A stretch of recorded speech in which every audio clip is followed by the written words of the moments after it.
Despite the CDC's recommendations, today will be a very busy travel day. Millions of Americans expected to hit the road for Christmas, sparking fears of yet another catastrophic surge in COVID-19 cases, worse than what we saw after Thanksgiving.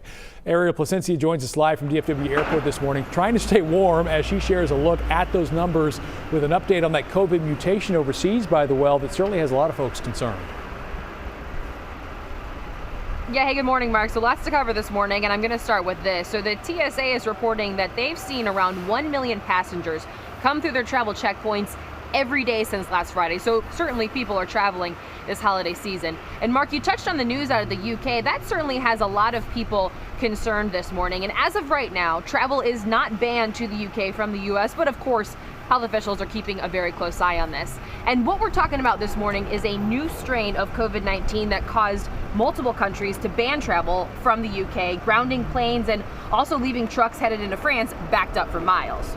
Now, it is possible this new strain could have just been present at a super spreader event. There were some similar concerns about a different strain this summer. But the variant has also been found in patients in Australia, Denmark, and the Netherlands.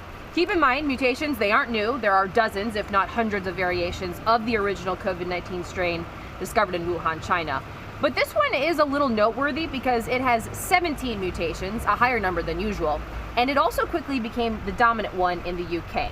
However, many experts are stressing that more research is needed to be done. In an interview with 538, Dr. Anthony Fauci said travel bans over the strain aren't needed until we know much more. We know that it almost certainly does not increase virulence. It isn't a more deadly virus, number one. And number two, it's extremely unlikely that it's going to interfere with the efficacy of a vaccine. Now, while this new strain has certainly caused a lot of international concern, and rightfully so, there's still a lot of more research evidence that needs to be done to learn more about it. So in the meantime, experts are recommending that we all still wear our masks, wash our hands, and social distance. Mark. Yeah, thank you, Ariel. Despite those vaccines, COVID still hanging around. All right, 6:05 on this Thursday, time for your morning rush as President Trump is handing out more of those early Christmas gifts in the form of presidential pardons.